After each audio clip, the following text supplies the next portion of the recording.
Somewhere in the Pacific, a woman walks into her garden and reaches for a cone-shaped flower head the size of her fist.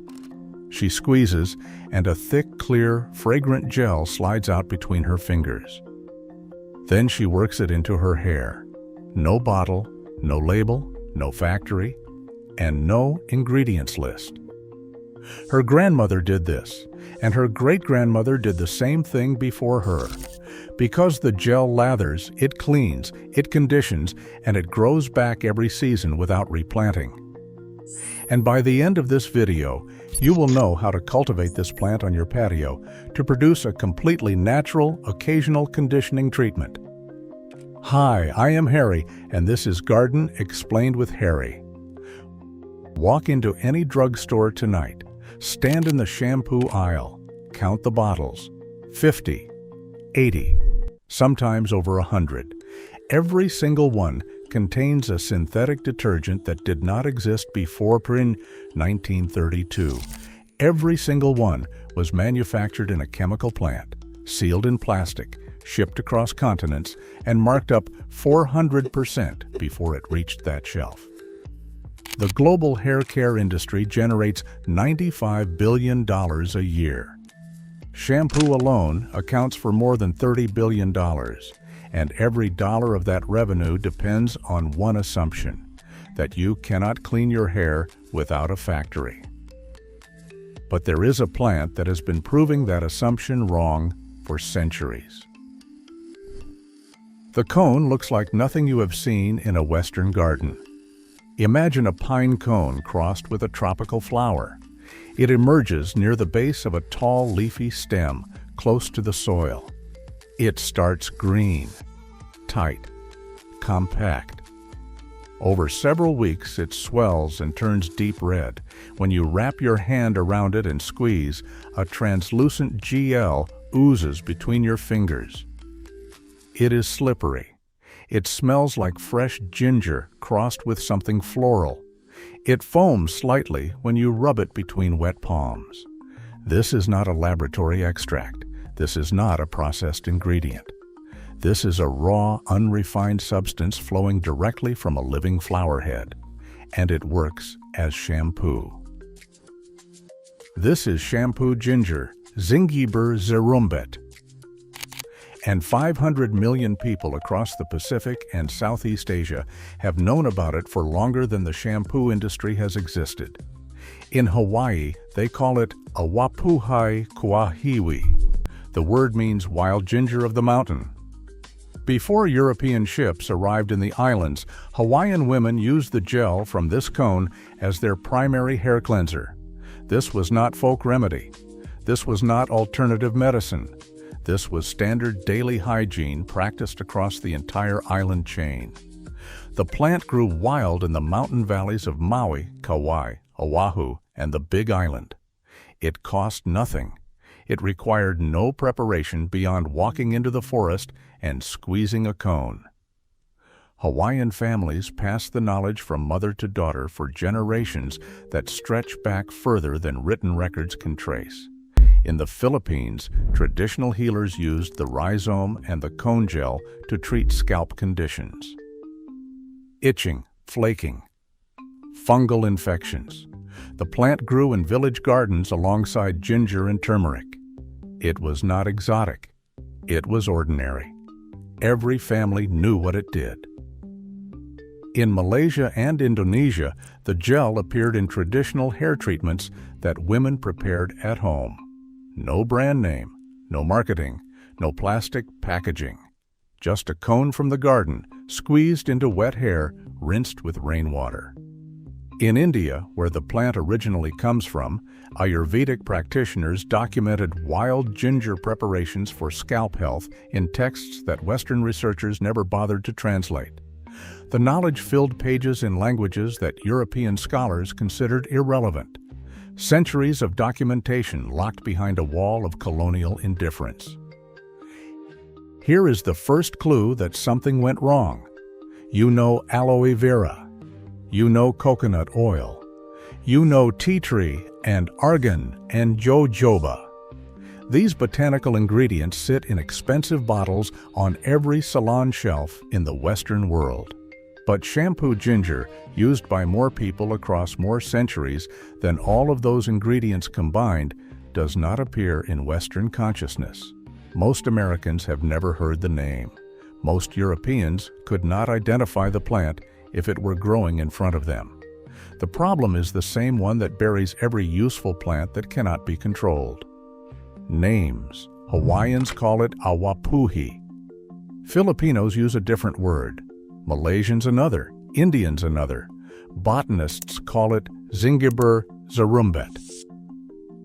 5 names for one plant. No unified identity in the English language.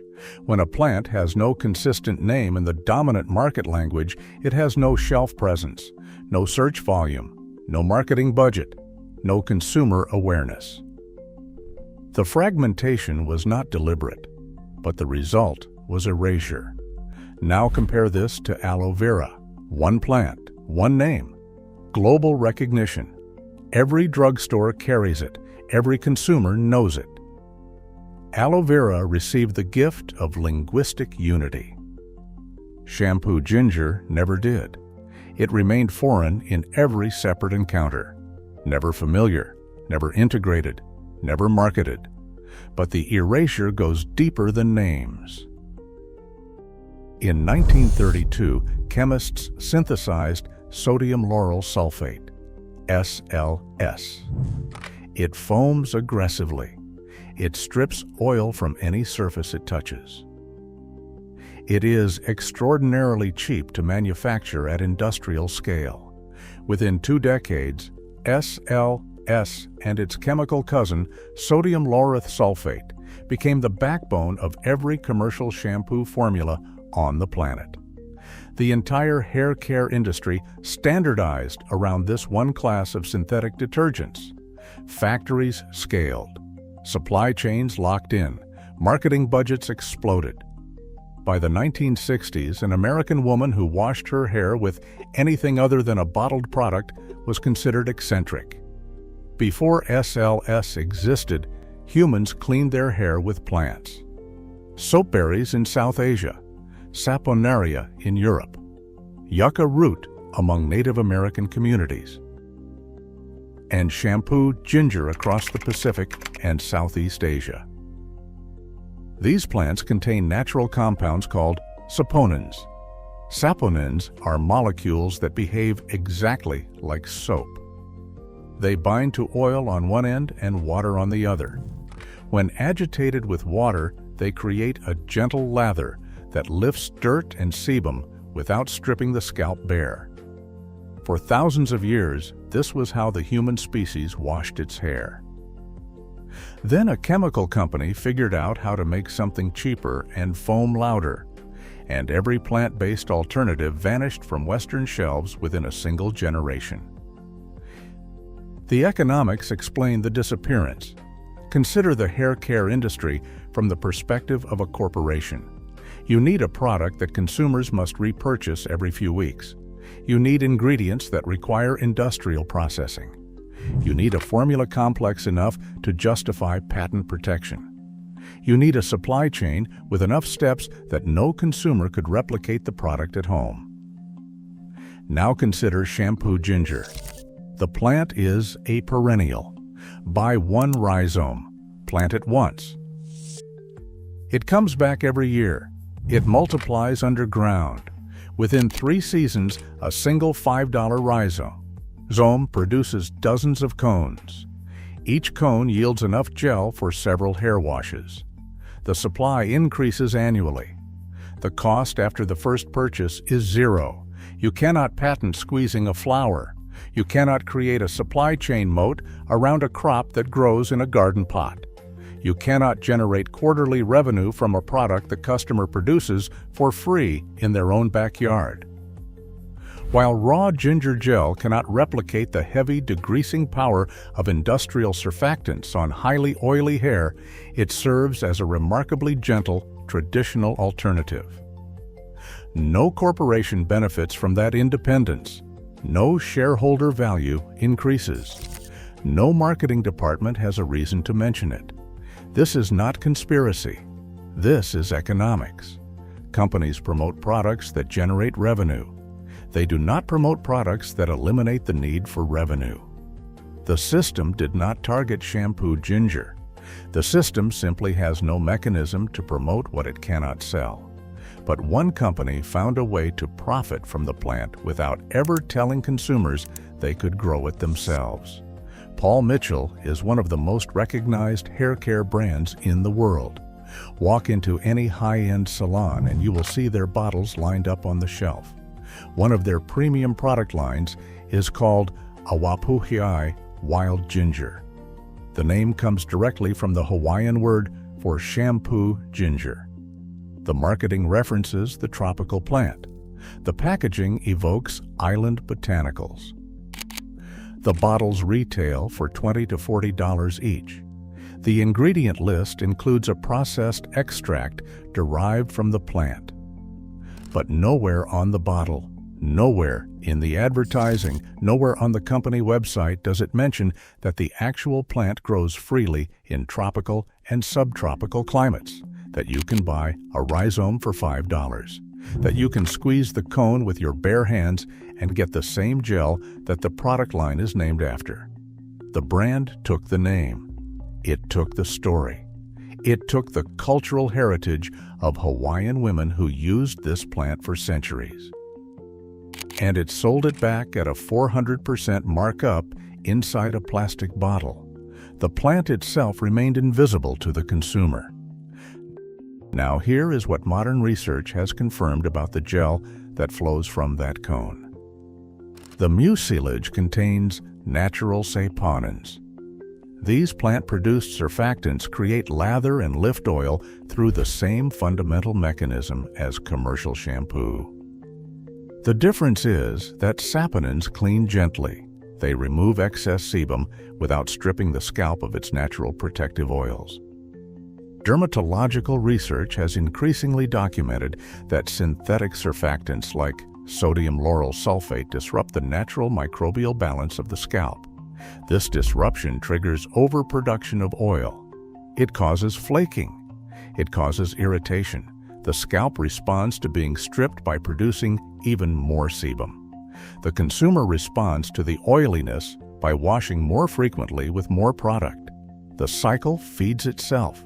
Strip the scalp, create the problem, sell the solution. Shampoo Ginger does not create this cycle because it cleans without destroying. The cone and rhizome also contain a compound called zerumbone.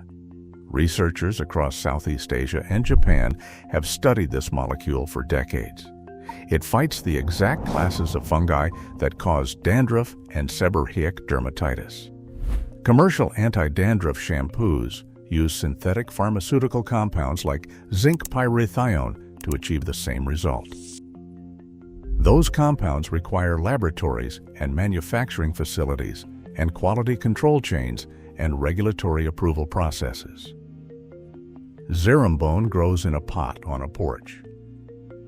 The plant also shows anti-inflammatory properties that calm irritated scalps. The same properties that Hawaiian and Filipino healers documented centuries ago through direct observation. Modern instruments confirmed what bare hands already knew. The gel works, it cleans, it conditions, it protects. And it does all of this without a single ingredient that requires a factory. But the research asymmetry tells the real story. Search any medical database for studies on sodium lauryl sulfate. You will find thousands. Search for studies on Zingiber zerumbet as a hair cleanser. You will find a handful. The ratio is not because SLS works better. The ratio exists because SLS has corporate funding behind every study. Shampoo Ginger has no sponsor, no lobby, no industry association funding clinical trials. The research that does exist comes primarily from universities in Malaysia, Thailand, India, and Japan, published in journals that Western databases historically under-indexed. written in languages that American and European researchers rarely read. The knowledge exists, but it exists behind the same walls that have hidden useful plants from Western consumers for generations. You can grow this plant yourself. It is simpler than most people expect. Shampoo ginger grows from rhizomes, not seeds. You purchase a rhizome section from a tropical plant nursery or an online supplier. That is the entire startup cost. One purchase, one time. Choose a pot 12 inches wide or larger. Fill it with rich, well-draining potting mix. Plant the rhizome about 2 inches deep with the growth buds pointing upward. Water it thoroughly and place the pot where it receives bright indirect light. The plant wants warmth and humidity. It thrives outdoors in USDA zones 8 through 12. In cooler climates, grow it as a container plant and bring it indoors before the first frost. The stems emerge within a few weeks. They grow tall, 3 to 4 feet. The leaves are long and lance-shaped, similar to ornamental ginger. In late summer, the cone appears near the base of the stem, close to the soil line. Watch it develop. Green at first, tight and compact. Over several weeks, it swells and transitions through shades of pink to deep red. When the cone is fully red and plump, it is ready. Wrap your hand around the mature flower head and gently squeeze the fluid into a clean container. Work this freshly harvested mucilage directly into your hair as a rinse-off conditioner. Because this raw botanical fluid contains no synthetic preservatives, any unused portion must be refrigerated and used within a few days to prevent microbial growth. A mature plant produces multiple cones per season. After the growing season ends, the stems die back. The rhizome overwinters underground in the pot. The following spring, new shoots emerge. More cones develop. The plant multiplies. The rhizome spreads and divides beneath the soil surface. Within 2 to 3 years, a single starting rhizome produces a clump that generates dozens of cones per season. That is, dozens of free shampoo applications from a plant that asked for nothing except soil, water, and sunlight. As the clump expands, divide the rhizomes. Pot them separately. Give them to neighbors. Line them along a patio wall. One $5 purchase becomes a permanent, expanding, self-sustaining supply of hair cleanser that no corporation controls, no supply chain can disrupt, and no price increase can touch. $95 billion. That is the size of the industry built on the assumption that you need a chemist, a factory, a plastic bottle, and a brand name to clean your hair. For centuries before that industry existed, a woman in Hawaii walked into a mountain valley, reached for a red cone on a ginger plant, squeezed it into her hands, and washed her hair in a stream. The cone still grows. The gel still flows. The science now confirms what her hands already knew. The plant does not require a subscription. It does not auto-ship every 30 days. It does not contain a list of 18 ingredients sourced from 4 different chemical suppliers on 3 continents. It requires a pot, some soil, a single rhizome, and the knowledge that the hair care aisle was never the only option. It was just the only option anyone had a financial reason to show you.